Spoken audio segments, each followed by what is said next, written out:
Nous sommes aujourd'hui avec Zaitoun Babana. Zaitoun, tu es une femme extraordinaire. Tu fais de ton travail un acharnement pour l'accomplissement de tes rêves et qu'ils soient personnels ou personnels. Il t'arrive d'avoir des craintes comme tout le monde, mais tu sais ce que tu vaux. Tu sais ce dont tu es capable et le dur labeur ne t'effraie pas du tout. Malgré ton nom, Bamana, comme on le connaît tous à Mayotte, tu es une femme qui s'est construite par toi-même, par ton acharnement de travail, bien réalisé, car tu as commencé par être contractuelle au CG, anciennement CG, aujourd'hui CD, après l'accomplissement de ton master finance et assurance. Et aujourd'hui, après des formations continuelles, tu as gravi les échelons et tu es cadre sur l'île de la Réunion. Nous allons parler dans cette vidéo de l'épanouissement de la femme qui a des enfants. Et toi, aujourd'hui, avec toi, nous allons nous intéresser à la corrélation qui peut parfois être faite entre l'envie d'être épanouie et une négligence sous-entendue, on dit bien sous-entendue, de la mère en recherche d'épanouissement ou d'ambition envers ses enfants. D'ailleurs, vous qui nous écoutez aujourd'hui, si ce genre de contenu vous intéresse, n'hésitez pas, abonnez-vous tout de suite avant d'oublier et activez les cloches pour pouvoir être averti des vidéos futures qui vont arriver. Zaitoun, tu es une maman brillante, merveilleuse, qui sait profiter du moment présent. Et tu es maman de deux enfants, de 7 à 9 ans, un garçon et une fille. Peux-tu nous dire si vouloir être une femme ambitieuse et épanouie te diminue de ton rôle de maman? Alors, bonjour déjà Stan, bonjour à ceux qui nous écoutent. Déjà, te remercier pour la sollicitation. Je trouve que ce que tu fais est vraiment très, très formidable parce que ça incite beaucoup d'entre nous à se remettre en question, mais aussi à réfléchir sur un certain nombre de choses dans la vie de tous les jours. Donc, pour répondre à tes questions, je pense que ces trois aspects peuvent être complémentaires. Parce que dire qu'une femme ambitieuse ou une femme épanouie n'est pas forcément une bonne mère ou on n'est pas forcément dans notre rôle de mère, je pense que c'est pas vrai. Parce que être mère pour moi, c'était une envie, un désir comme toute femme dans notre société. J'ai eu des difficultés pour en avoir, mais je pense que cela n'a pas du tout empiété sur ma façon de vivre en tant que femme. C'était un plus. C'est vrai que, comme tu l'as dit tout à l'heure, dans ma carrière professionnelle, j'ai commencé en tant que contractuelle sur un poste que j'ai appris sur le tas. Donc, à l'époque, n'ayant pas encore d'enfants, je m'acharnais sur mon travail. Pour moi, réussir professionnellement était une priorité. Peut-être que on pouvait dire que ça compensait ou ça comblait le fait que je n'étais pas encore mère, mais ça m'a permis de m'acharner dans mon travail. J'étais tout le temps en formation, je faisais des concours justement pour m'épanouir professionnellement.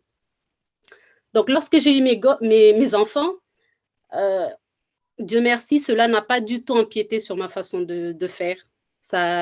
J'ai continué dans l'élan dans lequel j'étais déjà. J'ai eu mes enfants de manière très rapprochée, mais et puis je les élevais seuls, malgré le fait qu'il y avait le papa à la maison, mais je me retrouvais à m'organiser seule. Mais mon organisation n'empiétait nullement sur ma vie professionnelle et je faisais en sorte que ma vie professionnelle n'empiète pas sur l'éducation de mes enfants. Il y a certaines choses que je devais organiser, je devais je devais payer pour, par exemple, pour récupérer les enfants à l'école, pour les faire garder, etc. Mais je faisais en sorte toujours, au niveau professionnel, d'être irréprochable, de faire mes heures, même des fois de faire des heures, plus d'heures que d'habitude. Mais je savais qu'en étant plus au travail, j'étais rassurée parce que mes enfants étaient aussi en sécurité. Ils étaient gardés, que ce soit par ma famille ou par des nounous, etc. Je m'organisais toujours à ce que mes enfants puissent être en sécurité. J'appelais, je trouvais toujours un moment pour appeler, même en étant au travail. J'appelais, est-ce qu'ils sont rentrés? Est-ce que, voilà, que le programme que j'avais fait dans la journée était suivi comme il fallait. Du coup, à un moment donné de ma vie, j'ai eu un poste qui nécessitait, là je parle déjà professionnellement. Après, tout à l'heure, je pourrais détailler au niveau personnel, mais vraiment professionnellement, j'ai eu à avoir un poste où j'étais beaucoup en déplacement. C'était un poste prenant. Je travaillais le week-end, j'étais amenée à travailler le soir. J'étais en déplacement professionnel, mais je m'organisais toujours à ce que mes enfants soient gardés, soit par la famille, soit je payais quelqu'un pour être chez moi pour garder mes enfants parce que c'était important pour moi qu'ils restent dans leur environnement. C'était pas un jour chez une nounou, l'autre jour chez l'autre, non. C'était toujours la même nounou qui venait à la maison, qui les gardait dans leur environnement et de manière à ce que moi, je puisse être sereine là où je suis, que ce soit en mission, en formation, mais j'étais sereine en me disant que mes enfants, ils ont leur environnement, ils ont leurs habitudes. Il n'y a pas grand-chose qui a changé malgré le fait que je ne suis pas là. Donc, après, là, je parle professionnellement, mais même personnellement, ça m'arrive de pouvoir sortir avec des copines, de voyager avec des copines, sans pour autant me culpabiliser que oui, je suis maman, ma place est aux côtés de mes enfants plutôt que de faire la fête ou plutôt que de voyager entre copines, du tout. Je ne culpabilisais pas du tout. Et cette organisation fait que moi, personnellement, je suis bien parce que j'ai des moments pour moi. Mes enfants, ils ne sont pas désorientés parce que je m'organise toujours en sorte qu'ils aient un environnement correct, qu'ils soient en sécurité, pour pas qu'on me traite de mère indigne comme on pourrait le croire, on pourrait l'entendre ici et là, mais moi, personnellement, je ne le vois pas comme ça. Parce que je trouve que c'est important de pouvoir allier les deux, parce qu'avant d'être mère, je suis quand même une femme. Je suis une femme, donc il faut que je puisse être épanouie moi-même. Et pour moi, professionnellement, c'est très important aussi. À titre d'exemple, j'ai déjà été amenée, par exemple, quand j'ai fait le premier concours que j'ai fait pour mon entrée dans la fonction publique, ben, quand j'ai eu mon concours, mon fils avait 9 mois. Je devais partir en formation d'intégration et je me suis retrouvée à amener mon fils en métropole à 9 mois en hiver parce qu'il fallait que je fasse ma formation pour mon entrée dans la fonction publique. Mais je trouvais aussi qu'il était trop jeune pour que je le laisse tout seul. Et je me suis arrangée avec de la famille là où j'allais faire ma formation. J'allais en formation dans la journée. Le soir, j'étais avec mon fils. Je me suis organisée pour pouvoir allier les deux.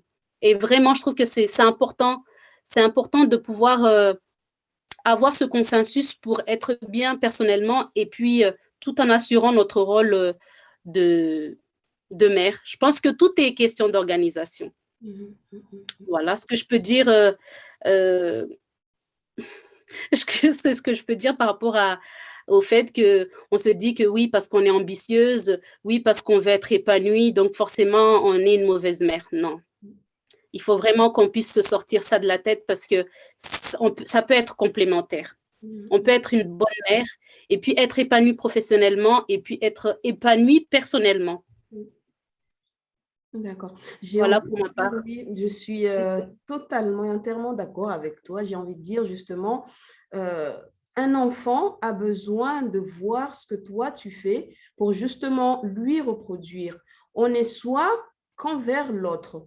Et l'enfant va être, lui, déjà dans un premier temps, avec son développement du cerveau, avec les neurones, comme on appelle neurones miroirs, voir comment toi tu es, comment toi tu épanouis pour pouvoir lui enregistrer, avoir des états mentaux déjà faits pour après pouvoir s'identifier, essayer de comprendre le monde dans lequel il vit. Et là, ce que tu es en train de nous dire est très intéressant du fait que être épanoui, là, tu es en train de montrer à tes enfants que dans un premier temps, avant de vouloir satisfaire l'autre, il faut te satisfaire toi. Il faut que lui, il soit satisfait de soi-même, de sa vie, de son environnement avant de vouloir satisfaire l'autre. Et ça, c'est très important pour le développement de l'enfant, pour justement en faire un enfant qui va réussir, un enfant qui sera sécure, ce qui veut dire un enfant qui pourra se débrouiller et faire la différence peut-être entre le bien et le mal et pouvoir choisir le mieux pour lui et son environnement. Et dans tout ça, ce que tu nous dis là est tellement intéressant. J'aimerais savoir que pense ton entourage de ta manière de conduire ta vie et quel impact ces pensées ont sur toi. Parce que comme on l'a dit là, on est soi, mais avec les yeux de l'autre. Donc, j'imagine que ton entourage a un petit avis sur ta manière de vivre, sur ta manière d'éduquer tes enfants. Quelle est, quelle est sa pensée et quel est toi, comment toi tu le prends par rapport à comment toi tu vis? Alors, nous vivons dans une société où c'est la maman, la mère qui doit faire des concessions. On doit faire des concessions pour la famille, on doit faire des concessions au niveau professionnel, on doit faire des concessions au niveau du mari, on doit faire des concessions au niveau des enfants et on est jugé sur tout. Mais moi, je pars du principe qu'il y a un jugement, certes, mais c'est ce que ma famille, je veux dire ma famille au plus restreint, on va dire ça comme ça, c'est ce que nous vivons qui est important. Si je vois que mes enfants, il y a un acte que j'ai eu, par exemple, et qui a dérangé mon enfant, j'essaye de le rectifier. Mais je ne le rectifie pas parce que la société a dit que j'avais mal agi. C'est la façon dont nous le vivons à l'intérieur. C'est ça qui me permettra, moi, de le rectifier. Bien sûr que ma famille a sûrement eu des jugements par rapport à ma manière de faire. Je me rappelle à l'époque, quand mes enfants étaient plus jeunes, ma sœur me disait souvent que je les élevais comme si j'étais dans un camp militaire, qu'ils étaient trop jeunes, il y a certaines choses qu'ils ne pouvaient pas comprendre. Mais ça ne me dérangeait pas pour autant, parce que aujourd'hui, 7 et 9 ans, ça paye. Ça paye quand même parce que quand je vois certaines personnes de mon âge qui ont des enfants en bas âge, qui les dépassent, sans vouloir faire un jugement, hein, je compare juste que j'ai bien fait d'avoir commencé très tôt. Le fait que je les élevais comme un camp militaire, à 2 ans, l'enfant il ne comprend pas grand-chose. Dès l'instant où l'enfant est en mesure de comprendre ce qu'on lui dit, c'est comme ça que je vois les choses. Dès l'instant où il est en mesure de comprendre ce qu'on lui dit, on doit pouvoir imposer des règles, même si c'est des règles difficiles pour l'enfant. C'est plus tard qu'on verra le résultat. Donc moi, j'ai été mal jugée à certains moments parce que je laissais mes enfants, je voyageais. J'ai été mal jugée parce que je finissais tard le travail. Pourtant, le papa ne sera pas mal jugé par rapport à ça. J'étais mal jugée parce que ça m'arrivait de laisser mes enfants dans j'étais mal jugée pour tout, mais ça ne m'atteignait pas. Et ça ne me touchait à aucun moment. Au début, quand je partais, par exemple, quand je partais en mission, on me posait toujours la question, mais et tes enfants? Et ça, on me posait la question dans la famille, mais aussi par rapport à mes collègues aussi, ou mes chefs me posaient la question, mais comment tu vas faire par rapport à tes enfants? Donc, j'expliquais toujours, non, moi, quand je pars, mes enfants, il y a une nounou qui vient à la maison, tout est organisé, il y a quelqu'un qui les dépose à l'école, il y a la nounou, elle dort avec eux à la maison, ils ont leurs activités, comme si j'étais là. Au fur et à mesure, la question ne se posait plus. On ne me posait plus la question, et tes enfants, comment tu fais? C'est vrai que j'ai eu la chance d'avoir une famille avec laquelle on élève nos enfants ensemble. Les enfants de ma sœur, quand ils sont chez moi, ils vivent selon mes règles. Et ils peuvent rester chez moi sa mère, par exemple, elle se posera pas des questions à appeler toutes les 2 secondes. Alors, il va comment, machin et tout. Et moi, de la même manière, quand mes enfants sont chez ma famille, je n'appelle pas toutes les 2 secondes parce que j'ai confiance en eux. Ils vont les élever comme ils élèvent leurs enfants, avec leurs règles chez eux. Et quand ils sont chez moi, c'est avec mes règles, que ce soit les miens, les leurs, c'est avec mes règles chez moi. Donc, Dieu merci, ma famille, mes grandes sœurs m'ont beaucoup aidée dans mes différents déplacements. On s'entraidait mutuellement. Quand je devais partir pour une raison X ou Y, je pouvais les laisser chez mes sœurs. Quand mes sœurs ne pouvaient pas, je les laissais avec une nounou. Et ça, depuis très jeune. Du coup, mes enfants n'ont pas eu de difficulté à s'adapter non plus à ce mode à cette façon de faire. Donc, et d'ailleurs, pour la petite anecdote, je me rappelle souvent, ma fille, elle était un peu plus attachée à moi que mon fils, par exemple. Et quand je devais partir, elle pleurait. Et ma sœur, en boutade, en rigolant, elle disait toujours, mais en chimaorien, usulilia samuendra.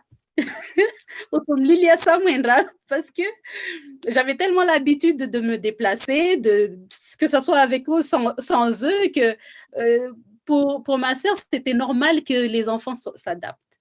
Donc, l'environnement, mon entourage, ma famille proche ne m'ont pas mal jugée. Mais c'est vrai que la société en elle-même, qui connaissait ma façon de faire ou mes déplacements, mes plusieurs déplacements professionnels ou personnels, je pense qu'à un moment donné, on m'a beaucoup jugée sur ça, mais moi, ça ne m'atteint pas du tout. D'ailleurs, je l'ai toujours fait et jusqu'à maintenant, je le fais. D'accord, c'est super parce que là, il faut vraiment une force mentale vraiment énorme pour pouvoir faire abstraction à ce genre de jugement et je t'en félicite et je t'envie d'ailleurs parce que moi-même, des fois, j'ai du mal à pouvoir faire abstraction des jugements des autres, mais c'est vrai que j'arrive plus que d'autres à dire ben, ça m'importe peu. Et j'ai envie de te demander, Zaitoun, comment tu fais justement par rapport aux femmes qui nous écoutent, parce qu'il y en a beaucoup peut-être qui, comme moi, des fois, n'arrivent pas à faire abstraction, n'arrivent pas à se dire, mais mince, ça m'importe peu le jugement des autres, et qui se sentent emprisonnées, qui se sentent enchaînées par les jugements, par la société. Comment tu fais pour pouvoir dire, ben, ça m'importe peu, j'avoue, c'est ma vie, c'est mes enfants, votre avis, j'en ai rien à faire. C'est très dur. C'est vraiment très dur. Mais je pense que c'est avec le temps. Moi, je suis passée par des étapes, plusieurs étapes de la vie qui me permettent aujourd'hui d'avoir cet état d'esprit. Et je pense que c'est les différents échecs. Hein. J'ai eu des échecs, j'ai eu des réussites et qui me permettent aujourd'hui de me dire, il n'y a que ce que moi, je veux qui compte. C'est peut-être égoïste, mais quand je dis moi, j'inclus mes enfants. Hein. Quand je dis moi, j'inclus mes enfants. Donc, il n'y a que ce qui est important pour nous qui compte. Parce que si tu veux t'intéresser à ce que la voisine dit, si tu veux t'intéresser à ce que la personne qui te voit sur Facebook dit, si tu veux t'intéresser à tout ça, tu ne vis pas. Et on a une façon de voir les choses dans notre société, c'est que la femme est beaucoup critiquée, même si c'est des choses anodines. Elle est critiquée pour un oui ou pour un non. Donc, il faut à un moment donné faire abstraction de toutes ces critiques. Tu ne fais rien de mal, tu as ta conscience tranquille, que quand tu es ambitieuse professionnellement, c'est que tu travailles dur pour y arriver. Donc, personnellement, je n'ai rien à me reprocher. Professionnellement, je fais ce qu'il faut.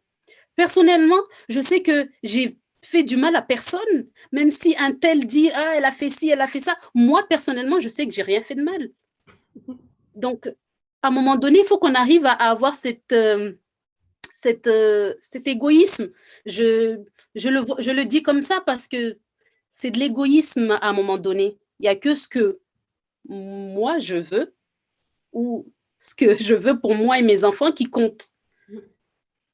Peu importe ce que toi, Stan, dira ou ce que la voisine dira, j'ai rien fait de mal. Oui, Tant que j'ai ma conscience tranquille, je me dis, j'ai rien fait de mal.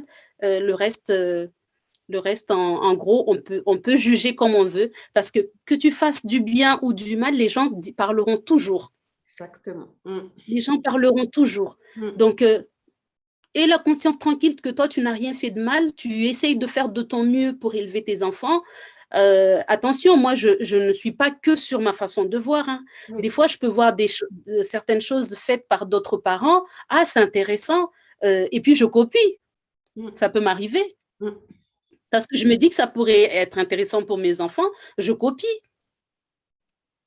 Donc, je pense que pour pouvoir être épanoui, il faut à un moment donné faire abstraction de ce qu'on peut penser sur toi. Mm, mm, mm, mm, mm. Ah, c'est vraiment, c'est génial parce que là, on est en train de voir une vision que nous n'avons pas forcément l'habitude de voir par rapport à plusieurs femmes, surtout chez nous à Mayotte. Une vision qui est, ben, je m'aime, je m'aime. Et si je veux justement que les autres me respectent, si je veux que les autres aient un semblant d'amour pour moi, ben, il faut que moi, d'abord, je me donne cet amour-là pour pouvoir le transmettre à mes enfants. Et comme ça, mes enfants auront cet amour-là. Et les autres dehors, là, auront la possibilité et le respect envers nous et l'amour envers nous.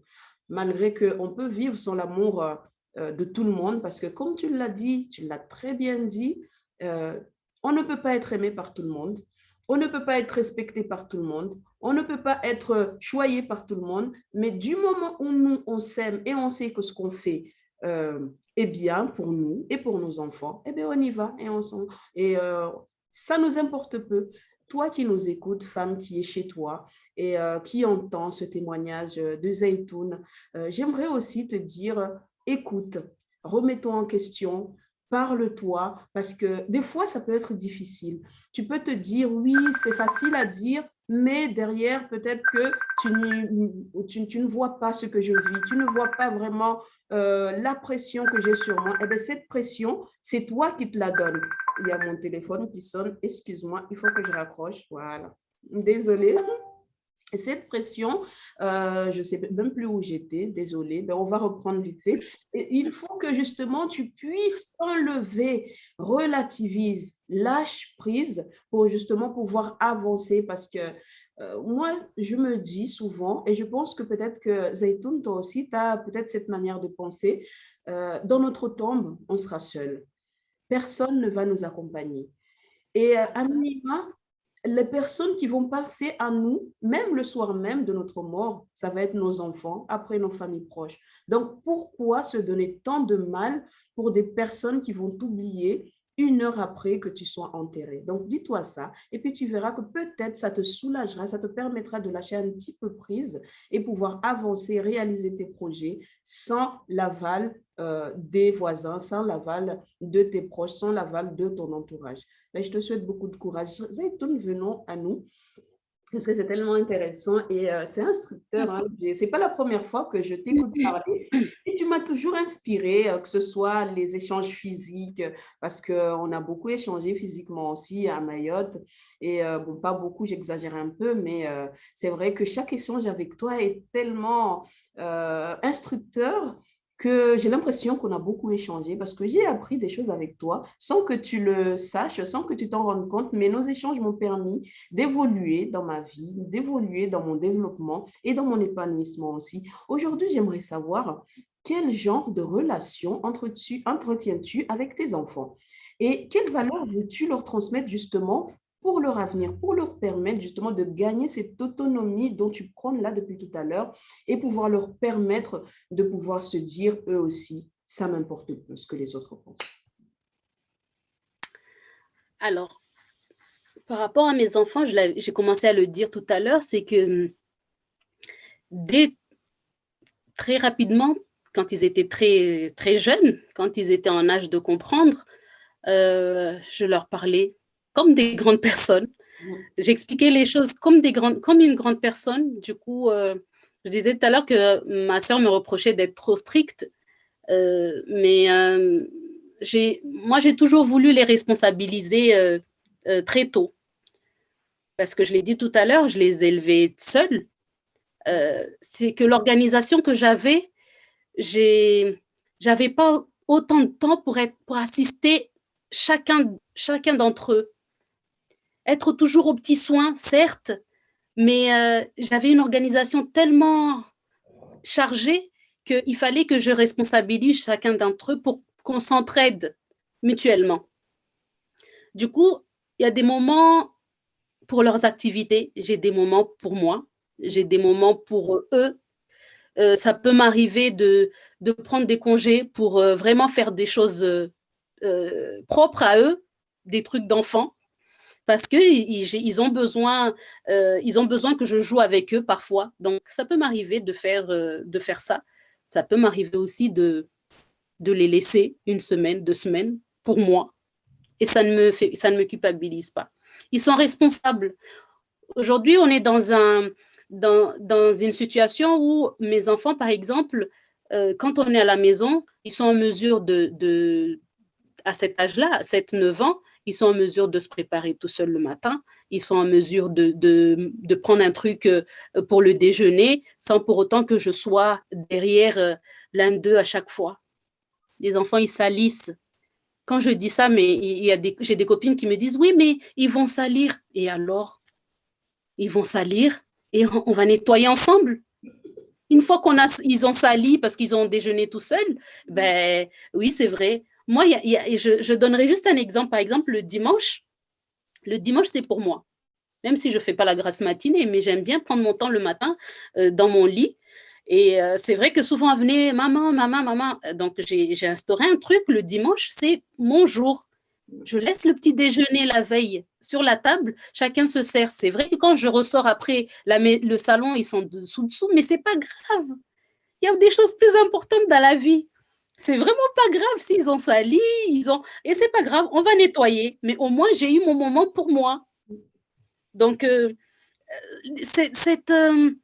ces valeurs que je veux leur inculquer, moi, c'est important pour moi de travailler.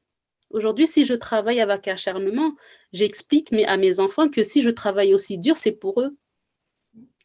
Si je travaille aussi dur, ils veulent partir en vacances. Si je ne travaillais pas aussi dur, ils ne partiraient pas en vacances. Ils veulent le dernier cri de je ne sais pas quoi. Si je ne travaille pas aussi dur, je ne pourrais pas leur offrir tout ça. Et je leur explique. À chaque fois qu'on fait quelque chose, je leur explique. Que ça soit en bien ou en mal, j'explique. Ça m'arrive de crier. Tu disais tout à l'heure qu'il y en a, ils ne passent que leur temps à crier. Je ne pense pas que ce soit la meilleure solution. Moi, ça m'arrive de crier. Parce que quand j'ai répété une chose une première fois, une deuxième fois, on n'écoute pas. À un moment donné, je crie. Mais on ne passe pas notre temps à se crier dessus. Ça peut m'arriver de leur expliquer les choses. Aujourd'hui, on ne comprend pas. Maman, pourquoi tu fais ça alors on doit faire ça? Oh, tu avais dit qu'on ferait ça, on ne l'a pas fait et ça crise. Non. On explique que oui, c'est vrai qu'on avait prévu de faire ça, mais il y a eu des imprévus. La communication, c'est très important. Et c'est vrai que dans nos sociétés, on n'a pas l'habitude. Moi, mes parents, ma mère, elle ne me parlait pas. Comment je dis là, ma mère, elle ne me parlait pas. C'était des ordres faits comme ça et c'est pas autrement. J'ai eu la chance que j'avais un père qui prônait la communication, c'était important parce que j'avais toujours le droit de donner mon avis. Et ça m'a permis aussi, aujourd'hui, dans beaucoup de choses, les gens le prennent mal, oui, elle a toujours quelque chose à dire. Non, c'est que je donne mon avis. J'ai le droit de donner mon avis et c'est l'éducation qu'on m'a inculquée, que je n'impose pas, hein, je donne mon avis, tout simplement. Donc, moi aussi, j'inculque à mes enfants, on discute, on fait passer la communication, chacun donne son avis. Et puis après, c'est à moi de décider. Une fois avoir pris l'avis des uns et des autres, ils sont très jeunes, hein, ce n'est pas des grandes décisions, mais au fur et à mesure, petit à petit, on apprend à pouvoir donner son avis dans toute discussion. Et puis, il y a aussi, je disais tout à l'heure, le travail, c'est important. Je le dis quand même si ça peut être mal interprété, je n'aime pas du tout l'assistanat. Je ne critique pas les personnes qui ne travaillent pas, loin de là. Comprenez bien ma façon de voir les choses. C'est qu'aujourd'hui, moi, si je travaille aussi dur, c'est aussi pour montrer à mes enfants que si on n'a jamais rien sans rien. Donc, il faut pouvoir travailler pour avoir c'est pas du chantage, dire que aujourd'hui, si tu as une bonne note, je te donne ça. Pour moi, c'est pas du chantage. C'est une façon de valoriser ce que l'enfant et d'encourager ce que l'enfant fait. Et moi, c'est comme ça qu'on m'a éduqué. Mon père, malgré le fait qu'il avait les moyens, c'était pas en abondance. C'est que tu l'avais parce que tu avais travaillé durement pour le mériter. Et moi, cette valeur, je pense qu'elle est importante que je l'inculque à mes enfants, c'est que sans travail, tu n'auras rien. Et c'est ce travail-là qui te permettra demain cette autonomie financière que moi je prône et que je conseille à toutes mes nièces, parce que ce que je dis aujourd'hui, je le dis à mes enfants, mais mes nièces, je considère que c'est mes enfants. La même manière que je dirais à mon fils et à ma fille, je n'hésite pas à le dire à mes nièces parce qu'elles ont vécu avec moi, elles ont grandi avec moi. Donc c'est important aussi, j'essaie toujours de leur dire, même si c'est un tout petit, mais c'est ce tout petit qui vient du travail que tu as mené qui te permet aujourd'hui d'avoir ce tout petit, que tu compléteras avec ton compagnon ou tu compléteras avec qui tu veux, mais il faut que tu aies ton autonomie financière, même un minimum. Super, super, Zeytoun. Franchement, c'était vraiment super intéressant. Ben, comme d'habitude, hein, j'ai beaucoup appris et j'espère et je pense aussi, je suis presque certaine que les personnes, les femmes qui vont nous écouter là aujourd'hui vont beaucoup apprendre.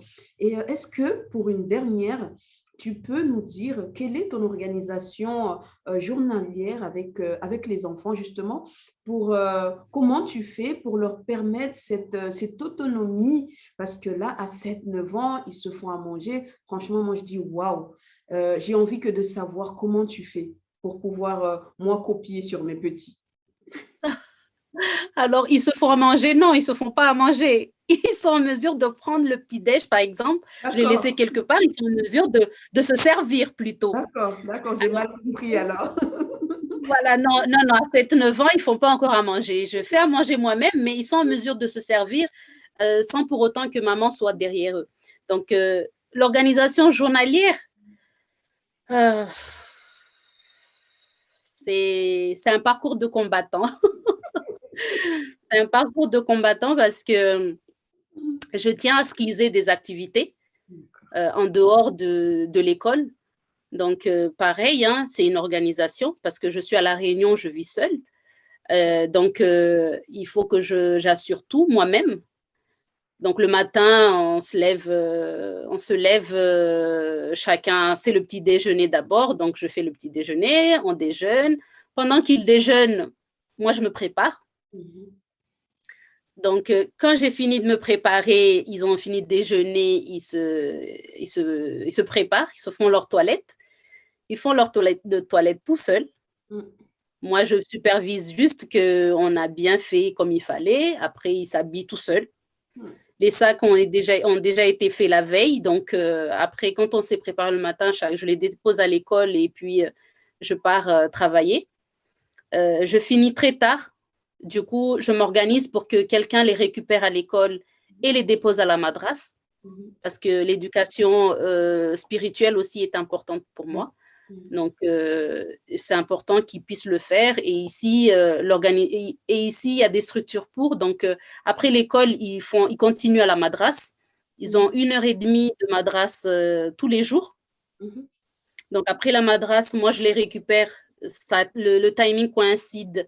Dès qu'ils finissent la madrasse, moi, je finis le travail et puis je passe les récupérer et on rentre. Quand on rentre, c'est les devoirs de l'école, les devoirs de la madrasse, doucher, manger et dodo. On a le temps de rien faire dans la journée à part ça. Vraiment. C'est juste le mercredi où, comme ils n'ont pas cours le mercredi, donc ils font d'autres activités. Je m'organise pour que chacun puisse faire ses activités extrascolaires. Et puis, mais c'est vraiment un marathon.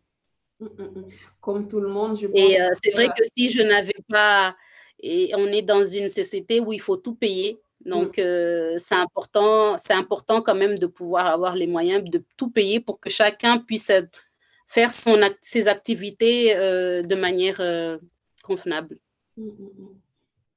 Après, on est dans une société justement où le temps va tellement vite qu'on n'arrive pas à se rendre compte de la chance que nous avons justement d'avoir un petit C'est ça. moment à partager. Donc, chaque moment, on essaye de profiter comme on peut. Et puis, ben, Tout à fait, tout à fait. qu'importe. Moi, j'essaye toujours le soir quand je suis pas KO, ben, quand les enfants dorment, j'ai toujours un petit moment pour moi, soit pour regarder un film, soit pour être sur les réseaux, soit voilà. Mais c'est vrai que pour être en tant que femme active, c'est vraiment épuisant. On l'imagine. On l'imagine bien, on veut bien te croire et te comprendre. Alors, pour finir, pour conclure, quel conseil donnerais-tu aux femmes qui nous écoutent aujourd'hui par rapport justement à notre manière de vivre, à comment évolue le monde? Quel conseil tu pourrais donner, peu importe le conseil? Alors, moi, le conseil que je pourrais donner, surtout, c'est vrai que je le dirais surtout aux femmes mahoraises. C'est vrai qu'on parle à tout le monde, mais surtout aux femmes mahoraises, mais aux femmes de manière générale. Pensons à nous, pensons à nous. Nous portons tous sur nos épaules. Et si on ne pense pas à nous, à un moment donné, on s'écroule. Donc, il faut penser à nous. Il faut qu'on ait des moments pour nous. Ayons des moments d'évasion. Ça ne fera pas de nous de mauvaises mères ou de mauvaises femmes du tout. Si on arrive pendant toute l'année à s'occuper des enfants, à s'occuper du mari, à s'occuper de notre boulot, on peut aussi avoir le temps pour s'occuper de nous. Donc, c'est le seul conseil que je peux donner. Essayons de penser à notre bien-être. C'est vraiment important pour pouvoir affronter la suite. Bravo Zaitoun, bravo pour ton parcours, bravo pour cette interview, ça a été un plaisir pour moi et j'espère que ça sera pareil pour vous qui nous écoutez. Merci Zaitoun et je te dis à très bientôt. Quant à vous, abonnez-vous, n'hésitez pas à activer les cloches pour recevoir les prochaines vidéos. Zaitoun, merci, c'était vraiment Merci à super. toi. Merci à toi pour l'invitation. Vraiment, c'était un moment de plaisir. Le plaisir est pour moi.